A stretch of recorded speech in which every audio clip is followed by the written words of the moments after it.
बहुत समय पहले की बात है। मिथिलापुरी नामक एक छोटे से गांव में छगन नाम का एक सीधा साधा किसान रहता था। छगन स्वभाव से अत्यंत भोला और ईमानदार था। उसकी सरलता इतनी प्रसिद्ध थी कि गांव के लोग उसे मूर्ख तक समझ लेते थे। लेकिन उसकी पत्नी मंगला स्वभाव में उससे बिल्कुल उलट थी। चतुर, व्यवहार कुशल और कहीं कहीं थोड़ी सी चालाक भी। जीवन उनका साधारण था, मगर मंगला के मन में हमेशा अधिक सुख सुविधाओं की लालसा पलती रहती थी। एक दिन की बात है। सांझ ढल रही थी। आसमान में सुनहरी किरणें धरती पर अपनी अंतिम छाया बिखेर रही थी। थकाहारा छगन खेत से लौट रहा था, पर उसके चेहरे पर संतोष की एक अनकही मुस्कान थी। तभी रास्ते में उसकी नजर एक चमकती हुई चीज पर पड़ी। वह रुका, झुका और देखा। कुछ चमचमाते सिक्के जमीन पर पड़े हुए थे। अरे, ये क्या है? छगन के मुख से अनायास ही निकल पड़ा। सिक्कों को हाथ में लेते हुए उसने सोचा, किसी के गिर गए होंगे, मुझे पता लगाना चाहिए कि ये किसके हैं। घर पहुंचते ही छगन ने मंगला को यह बात बताई। मंगला के चेहरे पर लालच भरी मुस्कान फैल गई। उसने उत्सुकता से पूछा, अच्छा, कितने पैसे मिले? कहाँ है, दिखाओ जरा।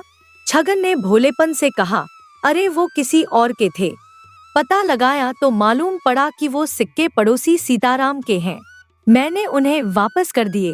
मंगला की मुस्कान एक पल में गायब हो गई। चेहरा उतर गया, पर वह खुद को संभालते हुए बोली, अच्छा, ठीक किया। कुछ देर की चुप्पी के बाद मंगला की आंखों में एक नई चमक आई। उसे अचानक कुछ याद आया। वह तीखे स्वर में बोली, अच्छा ये बताओ, सुबह मैंने तुम्हें 100 रुपए दिए थे सामान लाने के लिए, पर तुम तो खाली हाथ लौट आए हो। सामान कहाँ है? छगन ने आश्चर्य से उसकी ओर देखा। तुमने मुझे 100 रुपए दिए थे। मुझे तो बस सामान की पर्ची दी थी, पैसे तो नहीं दिए। मंगला ने आंखें तरेरी। क्या क्या कह रहे हो? सुबह ही तो पर्ची दी थी और ये भी कहा था कि 100 रुपए तुम्हारी कमीज की जेब में रख दिए हैं। तुमने भी ठीक है कहा था और निकल गए थे। छगन ने हड़बड़ाकर अपनी जेब टटोली, पर जेब तो खाली थी। घबराहट भरे स्वर में बोला, अच्छा, तुमने सच में मेरी जेब में पैसे रखे थे? फिर वो गए कहाँ? मंगला कुछ पल सोचती रही, फिर धीरे से बोली, अगर पैसे अब तुम्हारी जेब में नहीं हैं, तो जरूर कहीं गिर गए होंगे। एक क्षण के लिए उसकी आंखों में चिंता तैर गई, मगर तभी उसके चेहरे पर अचानक एक आशंका उभर आई। कहीं ऐसा तो नहीं कि वो पैसे तुम सीताराम को दे आए हो? वैसे बताओ तो सही, उसे कितने रुपए दिए? छगन ने पूरी सरलता से कहा, मैंने उसे 100 रुपए दिए। मंगला की आंखें आश्चर्य से फैल गईं। वह लगभग चीख पड़ी, अरे, वो हमारे ही पैसे थे। उसकी आवाज में गुस्सा और हैरानी दोनों थे। तुमने खेत में कमीज उतार कर पेड़ पर टांगी थी ना, पैसे वहीं से गिर गए होंगे। और जब शाम को तुम्हें वो सिक्के मिले तो उस चालाक सीताराम ने तुरंत कह दिया होगा कि वो उसके हैं। असल में वो हमारे ही पैसे थे, उसने झूठ बोलकर हड़प लिए। छगन के चेहरे पर जैसे अचानक बोध की रेखाएं उभर आईं। वह धीरे से बोला, हाँ, जहाँ मैंने कमीज टांगी थी, पैसे मुझे वहीं से मिले। इसका मतलब वो 100 रुपए तुम्हारे ही दिए हुए थे? वही तो मैं कब से कह रही हूँ, मंगला ने झुंझला कर कहा। तभी बाहर से दस्तक की आवाज आई। दोनों चौंक पड़े। मंगला ने कहा, शाम को जाकर उससे पैसे वापस ले आना। पर तभी बाहर से सीताराम की आवाज आई, छगन भाई, घर में हो तो? छगन ने जल्दी से दरवाजा खोला। सामने सीताराम खड़ा था, सिर झुकाए और हाथ में वही 100 रुपए थामे। सीताराम बोला, मंगला दीदी, उसकी जरूरत नहीं पड़ेगी। मैं खुद 100 रुपए लेकर आया हूँ। शाम को मुझे अंदाजा नहीं था कि वो पैसे छगन भाई के हैं। सोचा अगर मैं नहीं लेता तो कोई और उनसे ले लेता, इसलिए ले लिए। मगर अब समझ में आ गया कि गलती हो गई।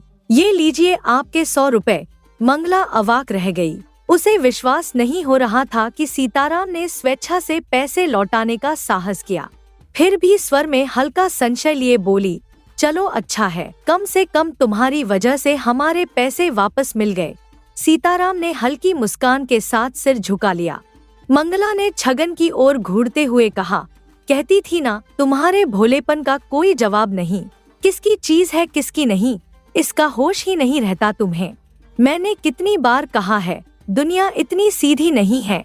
तभी पास से पड़ोसी सीताराम की आवाज आई, अरे दीदी मैं क्या कहूँ, हमारा छगन तो सच्चाई और भोलापन में एकदम सिरमौर है।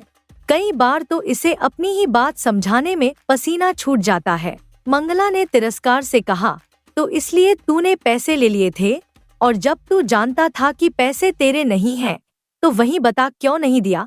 सीताराम हंसते हुए बोला, अरे दीदी मैं नहीं लेता तो कोई और ले जाता, वैसे भी तुम्हें तो हर बात में सुनना ही पड़ता। अब चलो घर का भी काम है। मंगला ने गहरी सांस ली और कहा, ठीक है सीताराम तुम जाओ। ये तो यूं ही कुछ ना कुछ कहते ही रहेंगे। उस दिन के बाद छगन के मन में एक बात घर कर गई, दुनिया में हर चमकती चीज अपनी नहीं होती। और उसने ठान लिया, अब किसी भी चीज को उठाने से पहले 100 बार सोचेगा कि वह सच में उसकी है या नहीं। उसकी ईमानदारी अब और गहराई में उतर चुकी थी। कुछ दिन बीते, एक ठंडी सुबह थी।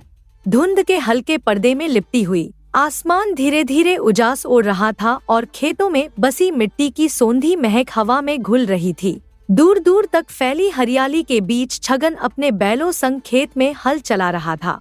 पक्षियों की मधुर चहचहाहट वातावरण को सुरम्य बना रही थी। अचानक हल किसी सख्त चीज से टकराया। मिट्टी में दबी वह चीज ऐसी थी जैसे कोई भारी पत्थर पड़ा हो। अरे यह क्या? छगन चौंका। हल क्यों रुक गया? जरूर कोई चीज बीच में है, देखो तो सही। छगन ने बैलों को रोका और उस जगह खुदाई शुरू कर दी। कुछ ही देर में उसने मिट्टी के नीचे से एक भारी पोटली निकाली। धूल झाड़ते हुए वह मन ही मन सोचने लगा, यह क्या चीज है? किसी की कोई पोटली लगती है, मगर मेरे खेत में कैसे पहुंची? जैसे ही उसने पोटली को उलट पलट कर देखा, उसकी उत्सुकता बढ़ती चली गई। पोटली वाकई भारी थी। दिल की धड़कन तेज हुई तो उसने तुरंत पोटली का मुंह खोल डाला और जो उसने देखा, उसकी आंखें हैरानी से फैल गईं।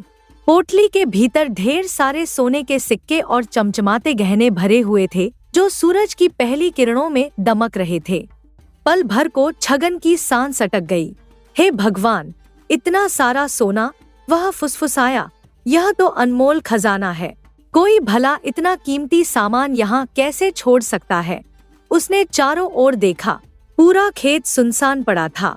दूर दूर तक कोई दिखाई नहीं दे रहा था। सुबह का पहला पहर था और वह अकेला ही खेत में हल चला रहा था। किसी से पूछूं भी तो किससे? यहाँ तो कोई है ही नहीं। वह मन ही मन सोचने लगा, शायद मैं बहुत जल्दी आ गया हूँ। उसके भीतर एक द्वंद्व शुरू हो चुका था। एक और लालच सिर उठाने लगा, दूसरी ओर मन की सच्चाई उसे रोक रही थी। अगर किसी को बताऊं तो इतना सोना देखकर कोई भी इसे अपना बता देगा। उसने सोचा, नहीं, मैं किसी को नहीं बताऊंगा। अचानक उसके मन में एक विचार कौंधा, न्यायाधीश के पास ले जाता हूँ। वे ही तय करेंगे कि यह किसका है। अगर असली मालिक नहीं मिला तो यह खजाना महाराज के राजकोष में चला जाएगा। यह सोचकर छगन के चेहरे पर दृढ़ता आ गई। हाँ, यही सही है। मुझे अभी तुरंत न्यायाधीश के पास जाना चाहिए। बैलों को यहीं बांध देता हूँ। भाग्य देखिए, उसी समय गांव के रास्ते से न्यायाधीश गुजर रहे थे, रेशमी वस्त्रों में सजे भव्य घोड़े पर सवार। वे नगर की ओर बढ़ रहे थे। छगन की नजर उन पर पड़ी और उसने तुरंत ऊंची आवाज में पुकारा, न्यायाधीश जी, जरा रुकिए, इधर आइए। न्यायाधीश ने चौंक कर उधर देखा। आवाज में ऐसी तात्कालिकता थी कि वे अनमने भाव से घोड़े की लगाम घुमाकर छगन की ओर बढ़े। हाँ हाँ, इधर ही आइए, छगन फिर से चिल्लाया। न्यायाधीश के चेहरे पर चिढ़ और जिज्ञासा दोनों उभर आए। उन्होंने सोचा, आखिर ऐसा क्या हो गया खेत में जो यह इतनी हड़बड़ी में बुला रहा है? कहीं कोई अनहोनी तो नहीं हो गई? न्यायाधीश ने घोड़े की लगाम खींची और खेत के किनारे आकर रुक गए। ऊंचे सिंहासन जैसा घोड़े का कद, रेशमी वस्त्रों में सजे न्यायाधीश और नीचे मिट्टी में सना सीधा सादा छगन। एक विचित्र दृश्य था वह। क्या हुआ छगन? क्यों यूं हाफते हुए मुझे बुला रहे हो? न्यायाधीश ने तीखे स्वर में पूछा। छगन के चेहरे पर उत्साह था, पर उसी क्षण मन में संशय की लहर दौड़ गई। क्या सच में किसी की अमानत है ये? या फिर हमारे पुरखों का छिपाया खजाना है? कहीं मेरा हक तो नहीं इस पर? उसके भीतर चल रही दुविधा बढ़ती जा रही थी। यदि ये सचमुच मेरा निकला और मैंने दे दिया तो क्या मुझे फिर ये वापस मिलेगा? वह मन ही मन बुदबुदाया। न्यायाधीश अब तक झुंझला चुके थे। गुस्से में बोले, अरे बोलोगे भी या ऐसे ही हवा में घूरते रहोगे? क्या हुआ है आखिर? छगन ने गहरी सांस ली, फिर सोचा, न जाने क्यों मन बार बार कहता है कि अभी बताना ठीक नहीं, पहले सोच समझ लूं, फिर कोई फैसला करूं। वो दरअसल, छगन हकलाया। तभी एक बहाना सूझा, जी आप तो न्यायाधीश हैं ना, एक राय चाहिए थी आपसे। जरा बताइए तो, आप मेरे ये दोनों बैल देख रहे हैं ना, इनमें से कौन सा ज्यादा बलवान लगता है? न्यायाधीश का चेहरा गुस्से से तमतमा उठा। क्या बकवास है ये? वे गरजे, मैं राज दरबार का न्यायाधीश हूँ और तुम मुझे बैलों की ताकत नापने के लिए बुला रहे हो? क्या मजाक है ये छगन? तुमने मेरा वक्त बर्बाद कर दिया। यह कहते हुए उन्होंने घोड़े को एड़ मारी और धूल उड़ाते हुए चले गए। छगन अवाक खड़ा रहा। शर्म, पछतावा और संशय उसके चेहरे पर साफ झलक रहे थे। हे भगवान, ये मैंने क्या कर डाला? अपने भीतर के लोभ को छिपाने के लिए कैसा झूठ बोल दिया? यह तो सरासर अनैतिक है। उसने गहरी सांस ली और मन ही मन कहा, नहीं, मैं अब और देर नहीं करूँगा। यह खजाना न्याय का है, मेरा नहीं। जो सही है मैं सिर्फ वही करूँगा। लेकिन न्यायाधीश तो अब शहर की ओर जा चुके थे। छगन ने निश्चय किया, शाम तक उनका इंतजार करूँगा, लौटते ही सारा सच कह दूंगा। शाम होते होते आसमान में ढलती धूप के रंग बिखर गए। हवा में थकान और मिट्टी की महक घुली थी। छगन ने बैलों को पानी पिलाया, उन्हें छाया में बांधा और दूर से आता न्यायाधीश का काफिला देखा। दिल जोर जोर से धड़कने लगा। लो आ गए न्यायाधीश, अब देर नहीं करूँगा, यही सही वक्त है। वह पोटली उठाए लपक कर आगे बढ़ा, पर जितना ही करीब जाता मन का संशय उतना ही गहरा होता गया। क्या पता ये सच में मेरा ही हो और फिर मैं दे दूं तो हमेशा पछताना पड़े। क्या करूं? न्यायाधीश ने उसे देखा तो रुककर कहा, अब क्या है छगन, फिर क्यों खड़ा है मेरे सामने यूं मौन साधे? कोई बात है तो बता, नहीं तो जाने दे। थक चुका हूँ दिन भर के सफर से। छगन के होंठ कांपे। वो जी, वह हकलाया। विचारों का तूफान उसके भीतर मचल रहा था। सच कहूँ या फिर क्या करूँ? अंततः वह बोला, कुछ नहीं, बस आपको दिखाना था। देखिए मैंने आज कितनी सुंदर जुताई की है खेत में, एक बार देख लीजिए कैसी सीधी रेखाएं बनी हैं। न्यायाधीश हतप्रभ रह गए, फिर झुंझलाकर बोले, छगन तुम सच में पागल हो गए हो। जुताई भी कभी दिखाने की चीज होती है? मेरे जैसे आदमी को ऐसी बचकानी बातें सुनाने बुलाते हो? उन्होंने गुस्से में हाथ झटका। आगे से मुझे यूं परेशान किया तो अच्छा नहीं होगा, समझे? छगन सिर झुकाकर बोला, माफ कर दीजिए, गलती हो गई मुझसे। मुझे नहीं पता था कि आप इस बात से इतना नाराज हो जाएंगे। आप जाइए। न्यायाधीश ने घोड़े को मोड़ा और धूल उड़ाता हुआ आगे बढ़ गया। छगन वहीं खड़ा रह गया, भारी मन, भीगी आंखें और दिल में एक अधूरी कहानी लिए हुए। जैसे ही न्यायाधीश वहां से लौटे, छगन का मन पुनः संशय में डूब गया। भीतर एक अनकहा युद्ध चल रहा था। एक ओर ईमानदारी की पुकार तो दूसरी ओर लालच का मोहपाश। मैं यह सब क्यों कर रहा हूँ? छगन ने स्वयं से प्रश्न किया। किसी और की संपत्ति पर निगाह जमाकर मैं मनुष्य कहलाने योग्य भी हूँ क्या? यह तो महापाप है। सूरज ढल चुका था, आकाश में तारों की चादर बिछने लगी थी। एक पल को छगन गहरी सांस में डूबा और फिर जैसे भीतर कोई निर्णय जन्म ले चुका था। अब और नहीं, उसने ठान लिया। मेरे बैल घर लौट जाए, फिर मैं स्वयं न्यायाधीश के घर जाकर यह पोटली सौंप आऊंगा। छगन ने वह भारी थैला उठाया जिसमें ईमानदारी और परीक्षा दोनों का बोझ था और बैलों के साथ घर की राह पकड़ ली। घर पहुंचकर उसने दरवाजे पर दस्तक दी। मंगला ने द्वार खोला, आंखों में थकान की परछाई पर चेहरे पर स्नेहिल मुस्कान।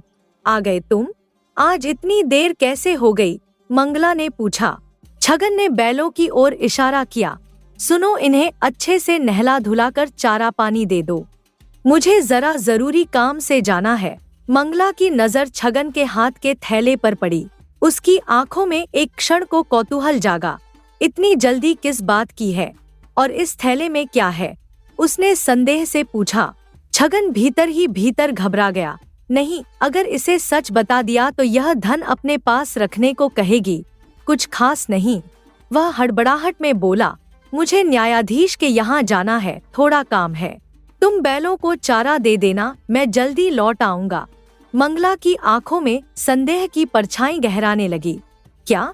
न्यायाधीश के पास? और हाथ में थैला? अब कौन सी मूर्खता कर बैठेगा यह? उसने सीधा थैले की ओर इशारा किया। इसमें क्या है? मुझे देखना ही होगा। छगन ने थैला अपनी पीठ के पीछे कर लिया। तुम बस बैलों को देखो, मुझे देर हो रही है। मंगला तीखे स्वर में बोली, मुझसे नहीं होगा, मैं बहुत थक गई हूँ। तुम बैलों को चारा पानी देकर ही जाओ ना। एक काम का भी भरोसा नहीं तुम पर। छगन ने हार मान ली। ठीक है बाबा, मैं ही कर लूंगा। उसने थैला नीचे रखा और बैलों को चारा पानी देने चला गया। छगन के जाते ही मंगला की आंखों में उत्सुकता की ज्वाला भड़क उठी। वह झपटकर थैले के पास पहुंची, कांपते हाथों से उसे खोला और अगले ही पल उसकी आंखें विस्फारित हो उठीं। हे भगवान, इतना सारा सोना! वह दंग रह गई। लेकिन यह आया कहाँ से? क्षण भर सोचने के बाद उसे समझ आया कि हो न हो यह धन इसे जरूर हमारे खेत में कहीं मिला होगा और ये भोलानाथ अब इसे पक्का न्यायाधीश के पास देने जा रहे हैं। नहीं, यह सोना हमारे खेत से मिला है, हमारे पुरखों की संपत्ति है। इसकी मूर्खता और सीधेपन के चक्कर में मैं इसे हाथ से जाने नहीं दे सकती। यह सोचकर मंगला ने फुर्ती से सारा सोना निकालकर अपने कपड़ों में छिपा लिया और थैले में एक बड़ा सा पत्थर रख दिया। थैला वहीं रखा जहां छगन ने उसे रख छोड़ा था। छगन लौटा, थैला उठाया और बोला, मंगला, मैं न्यायाधीश के पास से होकर आता हूँ। तब तक तुम भोजन तैयार रखना, बहुत भूख लगी है। मंगला ने मुस्कुराते हुए कहा, ठीक है, जल्दी लौटना। भोजन तैयार है, लेकिन बताओ तो न्यायाधीश के पास ऐसा क्या काम है? छगन ने नजरें चुराते हुए कहा, कुछ नहीं, बस उन्होंने मुझे मिलने के लिए बुलाया है। उसने मन में सोचा, अगर इसे बता दिया तो सारा क्याधरा मिट्टी में मिल जाएगा। छगन भारी मन और कांपते कदमों से न्यायाधीश के भव्य भवन के सामने आ खड़ा हुआ। ऊंची ऊंची दीवारें, कलात्मक झरोखे और ऊंचा प्रवेश द्वार, मानो वैभव स्वयं खड़ा होकर अपने रौब का प्रदर्शन कर रहा हो। द्वार पर एक सिपाही तैनात था, कंधे पर भाला, आंखों में कठोरता और चेहरा निर्विकार। न्यायाधीश जी से मिलना है, छगन ने धीमे स्वर में कहा, जैसे अपने ही शब्दों से डर रहा हो। सिपाही ने ऊपर से नीचे तक छगन को ताका, फिर बोला, अच्छा साहब अभी अभी लौटे हैं, रुको मैं पूछ कर आता हूँ। वह भीतर गया और न्यायाधीश के सामने सिर झुकाकर बोला, हुजूर, बाहर छगन नाम का किसान आया है, हाथ में एक थैला है, वह कहता है आपसे मिलना है। क्या आज्ञा है? न्यायाधीश ने कुछ क्षण सोचा। सुबह से देख रहा हूँ यह मुझसे कुछ कहना चाहता है, लेकिन कह नहीं पा रहा। फिर दृढ़ स्वर में बोले, ठीक है, उसे भीतर भेज दो। सिपाही लौटा और बोला, चलो साहब ने बुलाया है, लेकिन बता इस थैले में क्या है? छगन ने रहस्यपूर्ण मुस्कान के साथ कहा, सब्र रखो, जो कुछ है वह अंदर साहब के सामने ही पता चलेगा। भीतर न्यायाधीश का कक्ष अपने वैभव में अद्वितीय था। महंगे फर्श, भारी पर्दे, सोने चांदी से जड़े दीप और बीचों बीच एक भव्य सिंहासन जैसा आसन जहां न्यायाधीश गौरव से विराजमान थे। छगन कांपते हुए आगे बढ़ा, घुटनों के बल बैठकर उसने सिर झुका दिया। प्रणाम सरकार। न्यायाधीश ने गंभीर स्वर में कहा। बोलो छगन, क्या बात है? सुबह से तुम्हारे चेहरे पर कुछ कहना बाकी है, अब कह डालो। छगन का चेहरा प्रसन्नता से खिल उठा, मानो उसके भीतर का बोझ अब हल्का होने वाला हो। हुजूर, यही बताने आया हूँ। यह थैला देखिए, आपके लिए एक भेंट लाया हूँ। न्यायाधीश चौंके। मेरे लिए भेंट? क्या यही वह बात है जो तुम सुबह से कहना चाह रहे थे? हाँ सरकार, छगन ने उत्साह से कहा। यह बहुत ही कीमती है, आप स्वयं देखिए। न्यायाधीश ने संदेह और उत्सुकता से थैला लिया, उसका मुंह खोला और भीतर झांका। अगले ही क्षण उनके चेहरे का रंग तमतमा उठा, आंखें अंगारे सी दहक उठीं। थैले में से उन्होंने एक बड़ा भारी पत्थर निकाला और जोर से फेंकते हुए गरजे, छगन, क्या मुझे मूर्ख समझ रखा है? भला पत्थर भी कोई भेंट में लाता है? छगन अवाक रह गया, उसके होंठ कांपे। वह थैले की ओर झपटा, भीतर झांका, उसकी आंखें फैल गईं। ये क्या? वह हकलाया। इस थैले में तो सोना था, बहुत सारा सोना। यह पत्थर कहाँ से आ गया? न्यायाधीश का क्रोध 7वें आसमान पर था। बोलो छगन, यह नौटंकी किस लिए? क्या समझे थे मुझे मूर्ख बना लोगे? छगन ने कांपती आवाज में कहा, हुजूर, मैं सच कह रहा हूँ। यह पत्थर मुझे मेरे खेत में मिला था। आप ही ने तो कहा था कि जो कुछ भी खेत से निकले वह आपको सौंप दूं। बस इसी भाव से ले आया। न्यायाधीश ने व्यंग्य से ठहाका लगाया। तो क्या अब हर कंकड़ पत्थर लाकर मुझे दोगे? सड़क किनारे जो पड़े हैं वो भी उठा लाओगे?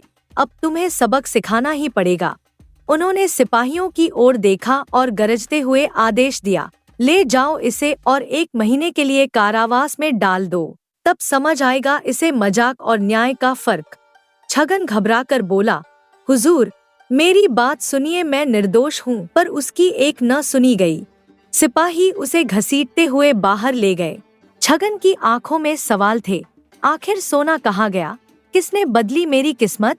क्या अब यही मेरी ईमानदारी का फल है? उसकी आवाज हवाओं में गुम हो गई और उसे काल कोठरी में बंद कर दिया गया। कारागृह की वह कोठरी के नाम पर एक अंधेरा, सीलन भरा गड्ढा था। न कोई खिड़की, न कोई रोशनी। चारों ओर सिर्फ घुटन, वीरानी और मौत-सी खामोशी पसरी थी। उसी अंधेरे के एक कोने में छगन निष्प्राण सा बैठा था, चेहरा थका हुआ, आंखें सूनी और मन चिंता के अथाह सागर में डूबा हुआ। अपने आप से बुदबुदाता छगन बोला, जब तक इस अंधेरे में कैद हूँ, एक ही सवाल मुझे कचोट रहा है। वो सोना आखिर गया कहाँ? कैसे पोटली में पत्थर आ गया? किसने मुझसे मेरी ईमानदारी छीन ली? उसने आंखें बंद कर उस सुनहरी पोटली की तस्वीर खींची जो कभी उसकी हथेलियों में थी। कितना भारी था वो थैला, कितना चमकता हुआ सोना, पूरा भरा हुआ। फिर ऐसा क्या हुआ कि सब कुछ पल में मिट्टी हो गया? उसी समय बाहर खड़ा एक सिपाही छगन के हावभाव देख रहा था। छगन कभी इशारे करता, कभी हाथ फैलाकर नापता, तो कभी सिर झुकाकर खुद से बातें करता। सिपाही को कुछ गड़बड़ लगी। यह आदमी अजीब इशारे कर रहा है, कहीं कोई चाल तो नहीं चल रहा। सिपाही ने सोचा और तुरंत न्यायाधीश के पास भागा। हुजूर, सिपाही बोला, वो छगन बड़ा अजीब बर्ताव कर रहा है। लगता है जैसे कोई राज छुपा रहा हो या कोई संदेश देना चाहता हो। न्यायाधीश सोच में पड़ गए। कहीं ऐसा तो नहीं कि मैंने जल्दबाजी में उसे कैद करवा दिया? शायद वह सचमुच कुछ कहना चाहता हो। क्षण भर सोचकर उन्होंने आदेश दिया, चलो मैं खुद चलकर देखता हूँ कि क्या माजरा है। न्यायाधीश स्वयं उस अंधेरी कोठरी तक पहुँचे। छगन अभी भी बड़बड़ा रहा था, इतना भारी, इतना ऊंचा, सारा सोना कहाँ चला गया वो सब? अरे छगन, न्यायाधीश ने पुकारा, किससे बातें कर रहे हो? क्या इशारे कर रहे हो? छगन चौंक उठा, उसकी आंखों में भय की लहर दौड़ गई। क्षण भर में ही वह समझ गया कि सच बोलने का मतलब और भी बड़ा दंड हो सकता है। अगर मैंने सोना मिलने की बात कही तो न्यायाधीश और भी नाराज हो जाएंगे। उसने गला खंखार कर हकलाते हुए कहा, वो हुजूर, मैं तो बस आपकी महानता सोच रहा था। आप कितने ऊंचे हैं, कितने भारी, कितने महान, बस हाथों से माप कर देख रहा था। न्यायाधीश का चेहरा गुस्से से तमतमा उठा। उनकी आंखों में अंगारे दहक उठे। मूर्ख, मेरा उपहास करता है, मेरी तुलना किसी पत्थर या बोझ से कर रहा है। न्यायाधीश गरजे, मैंने तो सोचा था कि शायद तू पछता रहा हो, लेकिन तू तो और भी बड़ा धूर्त निकला। क्षण भर में ही उन्होंने फैसला सुना दिया, सुबह 7 बजे इसे फांसी पर लटका दो। इसके अपराध का यही अंतिम दंड है। यह कहते हुए न्यायाधीश वहां से चले गए। उनकी आंखों में अपमान और क्रोध की ज्वाला धधक रही थी। छगन सुन्न हो गया, उसका चेहरा पीला पड़ गया। पास ही बैठे एक कैदी ने धीरे से कहा, अरे छगन, तूने ये क्या कर डाला?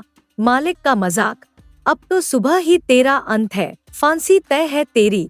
छगन की आंखों से अश्रुधारा बह निकली। रुंधे हुए गले से वह बोला, सच तो बस मैं जानता हूँ, मौत से मैं नहीं डरता, पर मुझे इस बात का दुख है कि मेरी ईमानदारी की यह सजा क्यों? कहाँ चला गया वो सोना? क्यों मिला था मुझे वो? और अब मंगला, मेरे बाद उसका क्या होगा? कैदी ने सहानुभूति से पूछा। क्या है छगन, क्यों इतना टूट गया है तू?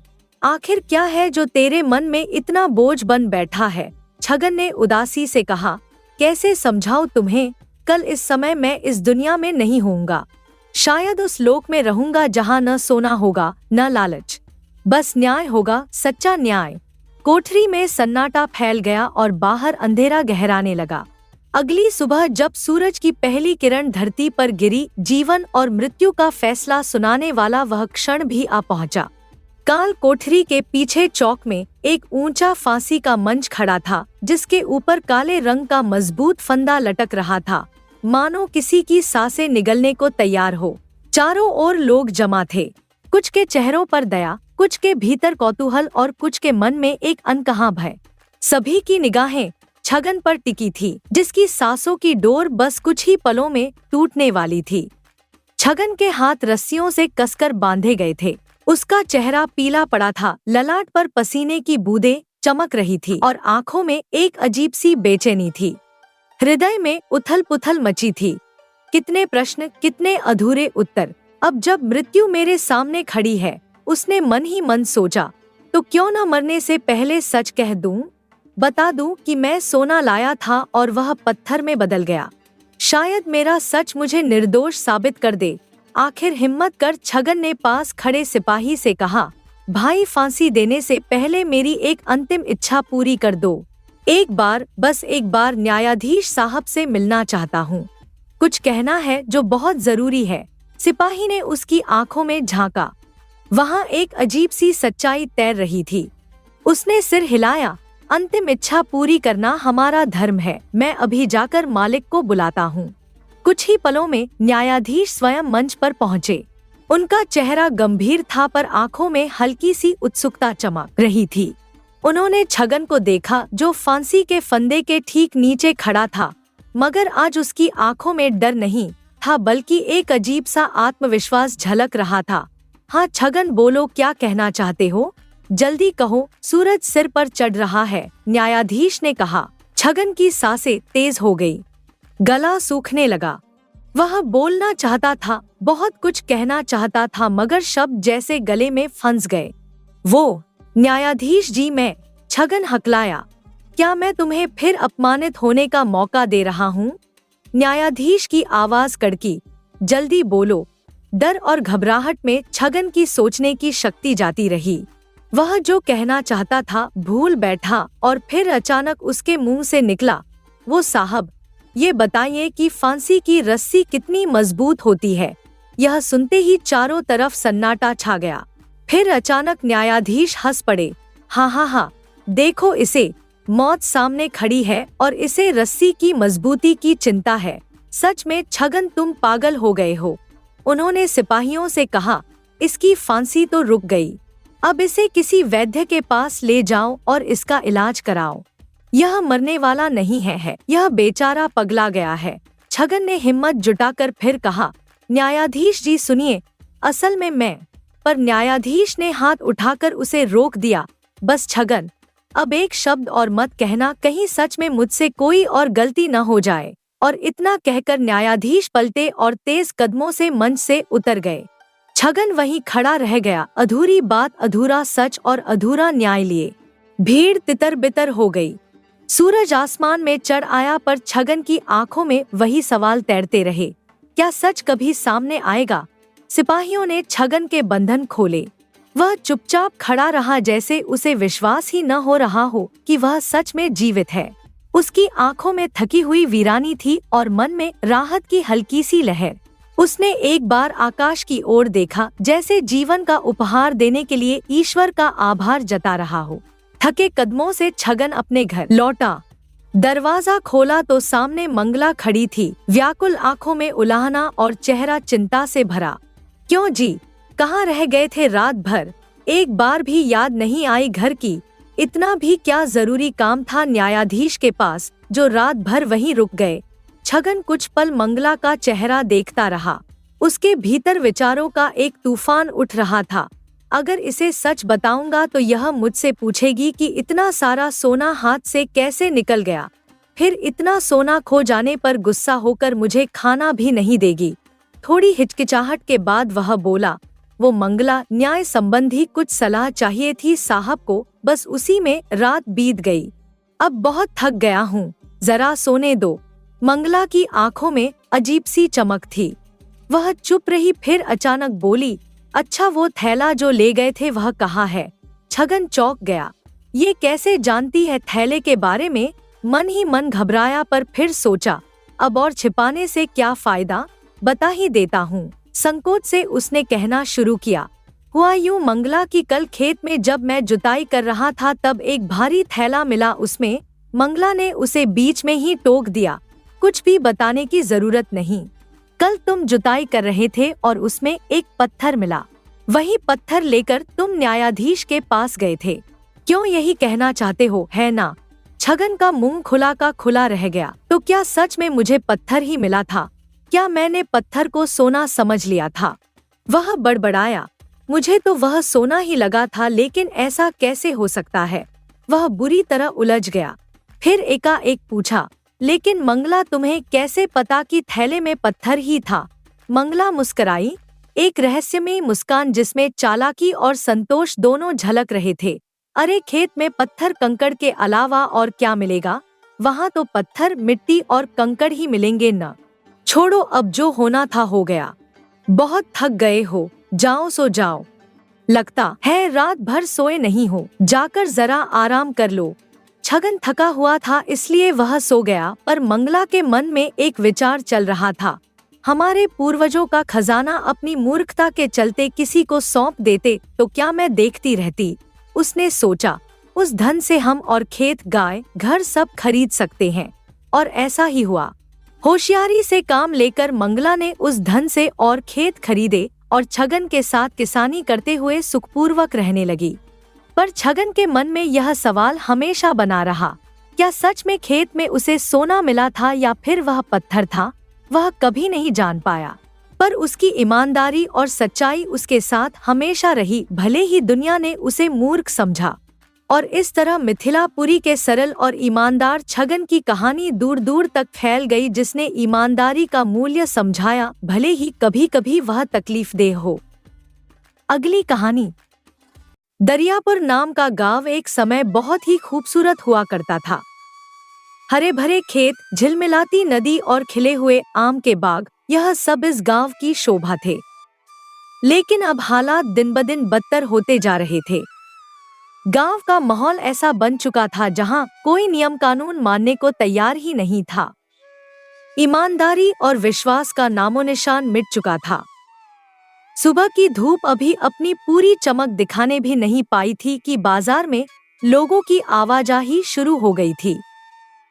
दुकानदार अपनी दुकानें खोल रहे थे, किसान अपने उत्पाद बेचने के लिए लाए थे और रोजमर्रा के कामकाज में लोग व्यस्त होने लगे थे। गांव के चौक में बैठे हुए बुजुर्ग आपस में बातें कर रहे थे। आजकल के लोगों में ईमानदारी नाम की चीज ही नहीं रही। हरिप्रसाद दादा ने गहरी सांस लेते हुए कहा, अगर कोई किसी से पैसे उधार लेता है तो उसे वापस करने की बात तो दूर, उसकी चर्चा तक नहीं करता। हाँ, बात तो सही है। दूसरे बुजुर्ग मोहन काका ने अपनी सफेद दाढ़ी पर हाथ फेरते हुए कहा, अमीर लोग अपनी चालाकियों और धोखाधड़ी से दिन प्रतिदिन और अमीर होते जा रहे हैं, जबकि गरीबों की हालत और बदतर होती जा रही है। गांव में कई परिवार ऐसे थे जिनके पास रोजमर्रा की जरूरतें पूरी करने का भी साधन नहीं था। कई बार ऐसा होता कि किसी के घर में एक दिन का खाना बड़ी मुश्किल से जुट पाता तो अगले दिन उन्हें भूखे ही सोना पड़ता। इन्हीं गरीब परिवारों में से एक था प्रकाश का परिवार। प्रकाश एक साधारण दिखने वाला मध्यम कद का पतला सा युवक था। उसके चेहरे पर हमेशा चिंता की लकीरें खिंची रहती, लेकिन उसकी आंखों में एक अजीब सी चमक थी, सपनों की और उम्मीदों की चमक। वह अपनी पत्नी सुनीता और 2 छोटे बच्चों के साथ गांव के किनारे एक छोटे से घर में रहता था। सुनीता एक सुंदर प्रतिभाशाली महिला थी जो हमेशा अपने परिवार के लिए हर संभव प्रयास करती थी। वह अपने गरीबी से भरे जीवन में भी एक मुस्कान बनाए रखने की कोशिश करती थी। उनका घर बेहद साधारण था। मिट्टी की दीवारें, खपरेल की छत और फर्श पर मिट्टी का लेप घर के नाम पर बस इतना था, और एक टूटी हुई चारपाई, 2 लकड़ी के स्टूल और मिट्टी के बर्तन, बस इतना ही सामान था उनके पास। प्रकाश हर सुबह सूरज निकलने से पहले काम पर निकल जाता और देर शाम तक मेहनत करता। वह पेशे से मजदूर था जो दिन भर ईंट पत्थर ढोकर, खेतों में काम करके या फिर किसी और तरह की मजदूरी करके अपने परिवार का गुजारा करता था। एक शाम जब प्रकाश थकाहारा घर लौटा तो सुनीता ने उसे गर्म पानी से हाथ पैर धोने के लिए दिया और फिर उसके सामने एक थाली में खाना परोस दिया। खाने में बस दाल और रोटी थी। क्या हुआ प्रकाश, आज तुम कुछ ज्यादा ही थके लग रहे हो? सुनीता ने अपने पति के चेहरे पर पसीने की बूंदें और धूल देखते हुए चिंता भरी आवाज में पूछा। प्रकाश ने एक लंबी सांस ली और थकान से भरी आवाज में कहा, आज सेठ गोविंदराम ने हमसे दोगुना काम करवाया, लेकिन मजदूरी वही पुरानी दी। कहते हैं बाजार में मंदी है, पैसे कम हैं, पर उनके घर में तो नई गाड़ी आई है पिछले हफ्ते ही। सुनीता ने अपने पति के कंधे पर हाथ रखते हुए कहा, प्रकाश, मैं कब से तुमसे यही कह रही हूँ कि तुम इतने मेहनती हो तो क्यों ना अपना कोई छोटा मोटा व्यापार शुरू कर लो। दूसरों के लिए काम करने से अच्छा है कि अपना कुछ करो। प्रकाश ने अपना सिर झुकाया और बोला, सुनीता, यह सब कहना आसान है, लेकिन व्यापार में पैसा चाहिए, और अगर माल बेच भी दे तो लोग पैसे देने में कितनी देरी करते हैं, यह तुम जानती हो। ऐसे में हम कैसे क्या करेंगे? ऊपर से अगर घाटा हो गया तो हमारी बचत भी खत्म हो जाएगी। सुनीता की आंखों में एक चमक आई। वह अपने पति के करीब आकर बैठी और उसका हाथ अपने हाथों में लेते हुए बोली, सेठ धनराज से बात करो, वह तुम्हें अच्छी तरह जानते हैं। तुम ईमानदार हो और मेहनती भी। मुझे यकीन है कि वह तुम्हारी मदद जरूर करेंगे। प्रकाश ने अपनी पत्नी की आंखों में देखा। उसकी आंखों में विश्वास और प्रेम था। प्रकाश के मन में भी एक उम्मीद जागी। ठीक है सुनीता, मैं कल सुबह ही जाकर सेठ धनराज से बात करता हूँ। अगर तुम मेरे साथ हो तो मैं यह कदम उठाने के लिए तैयार हूँ। उसी रात सोते समय प्रकाश और सुनीता ने मिलकर अपने सपनों के बारे में बात की। एक ऐसा घर जिसमें पक्की छत हो, बच्चों के लिए अच्छी शिक्षा और हर दिन 2 वक्त की रोटी का इंतजाम। यह सब अभी सपना ही था, लेकिन वे दोनों इसे हकीकत बनाने के लिए हर संघर्ष करने को तैयार थे। अगले दिन सुबह प्रकाश सूरज निकलते ही उठ गया। उसने सबसे अच्छे कपड़े पहने जो कि थोड़े पुराने और फटे हुए थे, लेकिन उसने उन्हें अच्छी तरह से साफ कर लिया था। वह जल्दी से सेठ धनराज के घर की ओर चल पड़ा, मन में हजारों सपने और उम्मीदें लिए। सेठ धनराज का घर गांव के सबसे बड़े और आलीशान मकानों में से एक था। 2 मंजिला पक्का मकान, लोहे के बड़े से गेट और आंगन में तुलसी का पौधा और फूलों से सजी क्यारियां, ऐसा था सेठ का घर। प्रकाश ने धीरे से दरवाजे पर दस्तक दी। एक नौकर ने दरवाजा खोला और प्रकाश को देखकर पूछा, क्या काम है? सेठ जी से मिलना है, जरूरी काम है, प्रकाश ने विनम्रता से कहा। नौकर ने उसे अंदर आने दिया और सेठ के पास ले गया, जो अपने आंगन में एक आराम कुर्सी पर बैठे अखबार पढ़ रहे थे। सेठ जी, यह आदमी आपसे मिलना चाहता है, नौकर ने कहा। सेठ धनराज ने अपने मोटे चश्मे के ऊपर से देखा और प्रकाश को पहचान लिया। अरे प्रकाश, अच्छा हुआ तू आ गया। देख, गोदाम में कुछ आटे की बोरियां रखी हैं, इन्हें दुकानदार के पास पहुंचाना है, सेठ ने फौरन काम बताया। प्रकाश ने सम्मान से सिर झुकाते हुए कहा, जी सेठ जी, मैं अभी कर देता हूँ, लेकिन सेठ जी मैं आपसे कुछ बात करना चाहता हूँ। हाँ हाँ बोल, क्या बात है? सेठ ने अखबार को बगल में रखते हुए पूछा। प्रकाश ने थोड़ा सा घबराते हुए लेकिन दृढ़ता से कहा, सेठ जी मैं चाहता हूँ कि मैं अपना खुद का काम शुरू करूँ। अपना काम? सेठ की आंखें थोड़ी चौड़ी हुईं। अरे प्रकाश, यह जमाना अपने काम करने का नहीं है।